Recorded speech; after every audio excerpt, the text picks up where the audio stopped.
Ben 10 Alien Force is one of the best sequel series in science fiction. It builds and improves upon classic in most areas. The character writing, story, and tone are all way more mature, making it feel like Ben 10 was actually growing up with us. Dwayne McDuffie and Glen Murakami brought a unique vision to this new iteration that makes it more grounded and engaging in a long-form kind of way. The new trio of Ben, Gwen, and Kevin all bring something new to the table while keeping a shadow of the past. Ben is still headstrong, but he's way less cocky. These are his first lines in this new series. I wasn't showing off. Gwen is still a prodigy at martial arts school and her abilities, but she has way more compassion and empathy this go-around. Kevin swaps his energy absorption for matter absorption. He has the edge he always had, but now he's got more to fight for, and he feels like a hero. His inclusion really rounds out the team, even though I initially hated the idea of Ben working with one of his biggest villains. Ben's aliens are stronger, and the action is great. The only real complaint I have for the first 2 seasons is how dark the backgrounds are, which I know is a very common complaint about the UAF era. So let's dive deeper into the first 2-parter, Ben 10 Returns. More like Ben 10 Alien Fart, am I right? Am I right? Oh man, Hopper, I really was excited to do Teen Titans, but rewatching Ben 10 Alien Force, it's my favorite of the series. Yeah. And watching it again, it was just like, I'm home. This is where I was meant to be. You know what I mean? And it doesn't disappoint. It feels like there's a lot to get through with UAF. You know what I mean? Like we may or may not do Alien or Ultimate Alien after Alien Force. We may actually just decide, make the break, do some Teen Titans stuff. But maybe not. Maybe we'll be to the point where we can do 2 recurring seasons at once. You know what I mean? That's up to you guys. Make sure you like, subscribe, all that good stuff. Keep us supported so that we can keep bringing you guys some good content. On that note, my name is Hopper. And I'm Steven. But yeah, like you were saying, Alien Force doesn't feel as much of a drag to get through, kind of, or... Yeah, I think Alien Force, the first 2 seasons, are so expertly written. Yeah. And then by the point we get to the 3rd season, it's like... It's the same show, but it's like, you know, feels different. Yeah, it's like they put all the gas in the first 2 seasons, and then they were like, we still got one more before Ultimate Alien. Well, no, I think it's all studio meddling. I think they had a big plan. Yeah. I think it was what was the guy's name? Dwight? Yeah, Dwayne McDuffie. Dwayne McDuffie, who has recently just released... classic dude. Yeah, he was big on like a bunch of different classics. It was like Justice League Unlimited, like Static Shock. Static Shock. On that one. Yeah. I think he's just a massive creator in that scene. Yeah. Not like he's chubby, but he's like a big... No, yeah. He's passed away now? Yeah, unfortunately he has passed away. But his wife, or his ex, I guess his late wife did... Late wife? Widow, that's the word. She did upload a lot of his like old scripts and outlines of old stuff, like a lot of Justice League stuff, a lot of Ben 10 stuff. Yeah. We know that Ben 10 was supposed to be a much darker show. We got a bunch of like insights into you know, I think the pilot is pretty much untouched. Yeah. And you can kind of tell like it does have a darker tone to it. 100%. And even the way that the hybrids talk to the DNA aliens, you know, it's like, you may speak now, alien half-breed. You may speak to me, half-breed vermin. You slime, you hybrid slime. Like they're so dark, he's instantly like, now I've got a nuke 5-mile radius of land, you know, like it's there. The darkness is there. Yeah. Speaking of a little trivia bit from Dwayne's site, the hybrid were originally called the DNA aliens, but they're the hybrid now. I guess it was like in something with the scripts, they're probably just like, well, DNA alien sounds more like a grunt, and hybrid sounds like you're the high, you know, because it's like a hybrid, but hybrid. Yeah. And then you save them, you make them a hybrid. Yeah. So hybrids become the hybrids. Yeah. So. Anyway, we could gush about Alien Force all day. Let's go ahead and start talking about the episode. Man, a great opener too. The opener to like the actual song. Oh, yes, dude. And then you see all the aliens, and like when you're watching this, you're just like, oh, I can't wait to see these aliens. You know what I mean? And then you see Alien X at the end, which we'll get those gripes in episode 13 when we talk about it. But just seeing the outline of the 10th alien, like who's it going to be? What's going to happen there? All this build up. I kind of don't like that is that way because it's Ben 10. It's not Ben 9. Yeah, exactly. Ben 9 is like what a cancer cell is. You know what I mean? Well, a good one. Yeah, like a good, you know, like a non-harmful. The show's not called benign. Yeah, but we only have 9 aliens for a while, huh? Yeah, I mean he's got 10. You know, yeah, but he technically, never uses, but he never uses it. You get the aliens talking right away. I don't think we needed that. I think that could have been. I mean, did you notice it was Grandpa Max's voice too? Yeah, alien. Did you notice when Ben was talking to the hologram? It turned into one at the very end. I don't know if they meant to do that. That's expanded on later, right? No, it really isn't. I mean, I think. Okay. I think the only thing is like Ben or Max is trying to send him some signals. Is kind of what I get at it, but that's sort of an unfollowed plot thread. I think Max was supposed to be a DNA alien. Yeah. And instead of like Gwen's out of nowhere brother. It was supposed to be Max. Got you, and they switched. It's my personal fan theory, but I don't know for a fact that I haven't looked into the comments will probably inform us.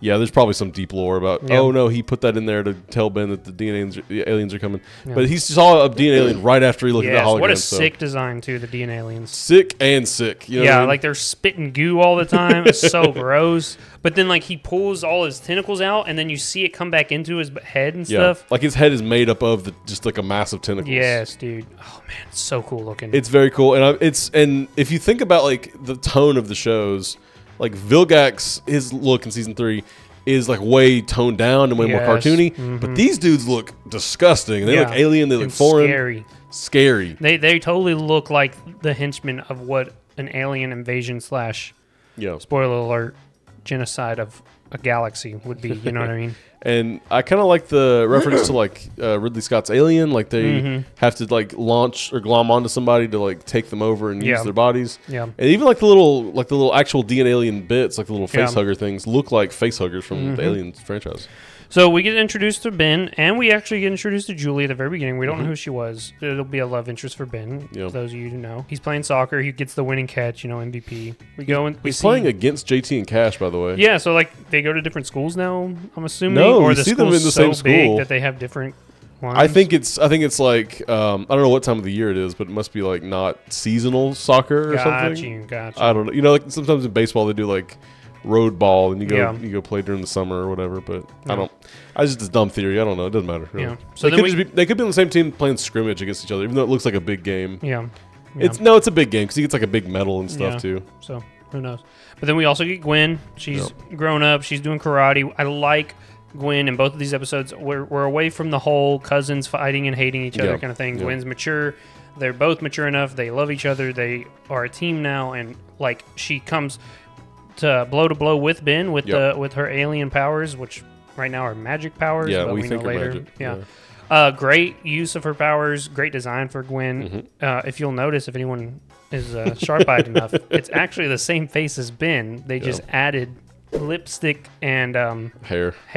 If you take those away, it's literally the face of Ben. I don't know if that's them doing that intentionally or if that's them if it's just the budget being like, well, we've got this model, let's just let's make as generic of a model as we can, because even like when Cooper shows up and he's all buff and UA, he looks just like Kevin essentially with blonde hair. He does, doesn't he? So you get those two kind of parallels as well. The voice cast, phenomenal, dude. Yuri Lowenthal is like a big, he's big in anime, he's big in like Spider-Man. He's always done Spider-Man a bunch of times. I don't know if I could see Ben voiced by a different actor, like a teenage Ben. You know what I mean? Like that is Ben. As much as Tara Strong is Ben 10 classic, Yuri Lowenthal is Ben 10 Alien Force Ultimate Alien Omniverse. And that even goes along with his character development. I mean, he's like changed so much, and Yuri's got this like nice kind of soothing voice, but he's not like overly like adverse, kind of like the grungy kind of Tara Strong boy voice like she does. And so it's a nice change of pace. Ashley Johnson does a nice reprise Gwen. I think that's a good change from Megan Smith, I think her name was, the first one. She just sounded like a little girl. She sounds like a teenager in this. Ashley Johnson, and she's like a big famous voice actor. She's like Last of Us, and she's like on all these different projects and stuff. Yeah, she's the little girl from Last of Us. Got you. She's done amazing. Greg Sipes is Kevin is one of the best performances I think in the whole show. One of the best character arcs we get in the show. Yes. Even though in these first 2 episodes he kind of switches sides almost instantly. That's always been my issue, like right off the bat, is that Kevin was so eager to switch sides. But with all the added backstory we get later on, it makes more sense. Like his dad's a plumber. He's learned to control his powers and I guess his anger. Yeah, he had a mentor and then a mentor. He's in love with Gwen, like right off the bat. Almost instantly. He's like, don't talk to her like that, and I'll follow you anywhere. She's pretty much the same. Like she's like huddled up on him at the end. Yeah, when she thinks that alien died. When the alien dies. The plumber who was with Max on this. Magister Labrid, who looks like it's a trap. Looks like that character from Star Wars. Really cool. We get the new aliens. Let's talk about them. We get Swampfire. Oh my god. Dude. Just goated. These aliens, bro, these aliens are almost as iconic as the classic series. 100%. And then you get Echo next, which is, like you mentioned before, you notice he's just supposed to be called Echo. Yeah. But when he switches, he's got like 4 or 5 of them, so he goes Echo. That's confirmed in some of the scripts, the early scripts as well. It's just Echo. But and a bunch of the aliens changed names. Like Jet Ray was supposed to be Blue Streak, and he was like a more chubby kind of manta ray looking character, but they slimmed him down, made him red. Just called him Jet Ray instead. But yeah, Echo.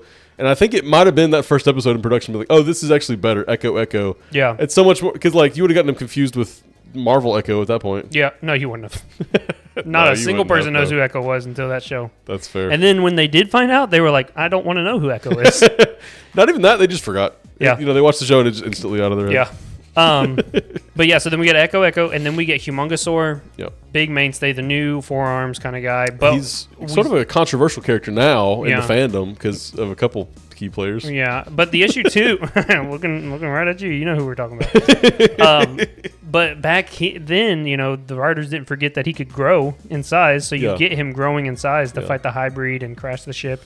Super iconic, man. Like I said, when I saw these aliens, I was just like, I'm back. I'm home. Yeah. You know, I think you do notice the voices sound similar. Yeah, with D. Bradley Baker doing all three of those voices. I think we get some other voices in there, but at least those three are D. Bradley Baker. I'm thinking like at least 6 out of the 7. Like I know it's like Chromastone, Humongosaur, Echo Echo, Swampfire. I want to say Brainstorm. They're all D. Bradley Baker? Give me Goop. Yeah, he's definitely Goop. Yeah. Who's more? Jet Ray. I think he's Jet Ray. Brainstorm. I think he's Brainstorm. So is he everybody? I kind of think he's everybody. He's not Alien X. That's just is that's he Yuri Lowenthal. Spider Monkey? Yeah, he's Spider Monkey too. I'm pretty Dang, sure. dude. I'll look this up in editing, but I think D. Bradley Baker plays every single alien. There's no way. And you couldn't have picked a better dude to do it because they all sound. They do pretty all different. sound Yeah. different. You can hear kind of the same with we were talking about it, Swampfire and Humongosaur. Yeah. They still have that deeper, gravelly kind of voice. Yeah. But still, as a kid, they all sounded completely different to me. They in the first couple parts of Alien Force, they try really hard to kind of mask with filters, like voice filters, and like eventually they don't like Humongosaur just sounds like we're talking right now. It's just D. Bradley Baker doing his voice, and then it just like there's no filter. Yeah. In this, it sounds like there's sort of some echo, some tinge, like you feel like he's bigger. Yeah. But in the later seasons, they don't bother with all that. And I think he is smaller the further you get into the show. Like they don't draw him nearly as big as these, because when he falls down here, I'm like, dang, you could stack like 5 Forever Nights up alongside him. You know what I mean? He was very nearly not like way big size, obviously, but like he was nearly like the knee of a way big kind of thing. We get a little throwaway again. I think just a thrown away plot line because I don't think it's ever addressed again. We see Humongosaur fall from the ship, and Ben turns in and he's fixing his knee. He goes, Humongosaur got scraped, and then I was scraped when I came back.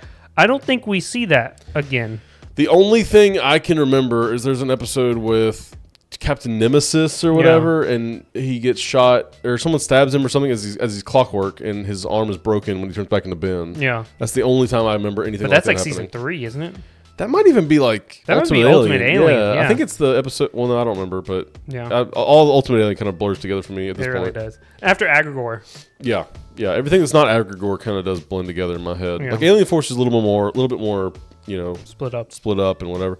What about the name Alien Force? Do you like the name Alien Force? I like it. It's because he's putting together a team of hybrid alien people. He's got a new set of aliens, you know, and he's fighting a force of aliens. You know, it's all alien themed. It's all extraterrestrial, which I really like. Because Benzene Classic is more like monster villain of the week kind of thing.